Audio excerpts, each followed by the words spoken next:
ਉਹ ਜੀ degree college ਦੇ ਨਾਲ ਹੀ ਕੰਪਿਊਟਰ ਅਕੈਡਮੀ ਬਰੇਨ ਹੈ। ਉਹ ਜੀ ਡਿਗਰੀ ਕਾਲਜ ਦੇ ਨਾਲ ਹੀ ਕੰਪਿਊਟਰ ਅਕੈਡਮੀ ਬਰੇਨ ਹੈ। ਇੱਥੇ ਉਸਤਾਦਾਂ ਨੇ ਤਲਬ ਇਲਮਾਂ ਨੂੰ ਕੰਪਿਊਟਰ ਕੋਰਸ ਕਰਾਉਣ ਦਾ ਬਣਾਇਆ ਹੋਇਆ ਜ਼ੇਨ ਹੈ। ਉਹ ਜੀ ਡਿਗਰੀ ਕਾਲਜ ਦੇ ਨਾਲ ਹੀ ਕੰਪਿਊਟਰ ਅਕੈਡਮੀ ਬਰੇਨ ਹੈ। ਉਹ ਜੀ ਆਪ ਅਜ਼ਮਾਇਆ ਹੋਵੇ ਤੇ ਅਮਲ ਦੱਸਣ ਤੇ ਵੀ ਬੰਦੇ ਨੂੰ ਮਾਣ ਹੁੰਦਾ ਹੈ। ਉਹ ਜੀ ਆਪ ਅਜ਼ਮਾਇਆ ਹੋਵੇ ਤੇ ਅਮਲ ਦੱਸਣ ਤੇ ਵੀ ਬੰਦੇ ਨੂੰ ਮਾਣ ਹੁੰਦਾ ਹੈ। ਕਦੀ 1 ਘੰਟਾ ਆ ਕੇ ਵੇਖ ਲਈ 2 ਤੋਂ 8 ਵਜੇ ਤਾਈਂ ਫਿਲਮ ਦੀ ਚੱਲਦੀ ਟਰੇਨ ਹੈ। ਉਹ ਜੀ ਡਿਗਰੀ ਕਾਲਜ ਦੇ ਨਾਲ ਹੀ ਕੰਪਿਊਟਰ ਅਕੈਡਮੀ ਬਰੇਨ ਹੈ। ਉਹ ਜੀ ਪੜ੍ਹਨੀ ਅਕੈਡਮੀ ਹੋਵੇ ਤੇ ਰਕਸ਼ਿਆਂ ਦੇ ਕਿਰਾਏ ਰੋਜ਼ ਕੌਣ ਦੇਵੇ।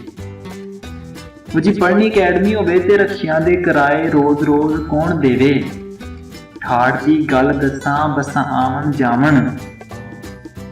ਬਰੇਨ ਅਕੈਡਮੀ ਨੂੰ ਰੋਡ ਵੱਜਦਾ ਵੀ ਮੇਨ ਹੈ। ਉਹ ਜੀ ਡਿਗਰੀ ਕਾਲਜ ਦੇ ਨਾਲ ਹੀ ਕੰਪਿਊਟਰ ਅਕੈਡਮੀ ਬਰੇਨ ਹੈ। ਨਿਸ਼ਾਤ ਸਕੂਨ ਕਰਨ ਦਾ ਦਿਲ ਕਿੰਦਾ ਨਹੀਂ ਕਰਦਾ, ਸੋਹਣੇ ਉਸਤਾਦਾਂ ਨੂੰ ਸਲਾਮ ਆਖਾਂ। ਨਿਸ਼ਾਤ ਸਕੂਨ ਕਰਨ ਦਾ ਦਿਲ ਕਿੰਦਾ ਨਹੀਂ ਕਰਦਾ, ਸੋਹਣੇ ਉਸਤਾਦਾਂ ਨੂੰ ਸਲਾਮ ਆਖਾਂ। ਤਾਲਿਬ ਇਲਮ ਵਾਸਤੇ ਖਪਦੇ ਨੇ ਬੰਦਿਆ, ਤਾਲਿਬ ਇਲਮ ਵਾਸਤੇ ਖਪਦੇ ਨੇ ਬੰਦਿਆ, ਰੋਜ਼ੀ ਤੇ ਸੋਹਣੇ ਰੱਬ ਦੀ ਦੇਣ ਹੈ। ਡਿਗਰੀ ਕਾਲਜ ਦੇ ਨਾਲ ਹੀ ਕੰਪਿਊਟਰ ਅਕੈਡਮੀ ਬਰੇਨ ਹੈ। ਇੱਥੇ ਉਸਤਾਦਾਂ ਨੇ ਤਲਬ ਇਲਮਾਂ ਨੂੰ ਕੰਪਿਊਟਰ ਕੋਰਸ ਕਰਾਉਣ ਦਾ ਬਣਾਇਆ ਹੋਇਆ ਜ਼ੇਨ ਹੈ। ਉਹ ਜੀ ਡਿਗਰੀ ਕਾਲਜ ਦੇ ਨਾਲ ਹੀ ਕੰਪਿਊਟਰ ਅਕੈਡਮੀ ਬਰੇਨ।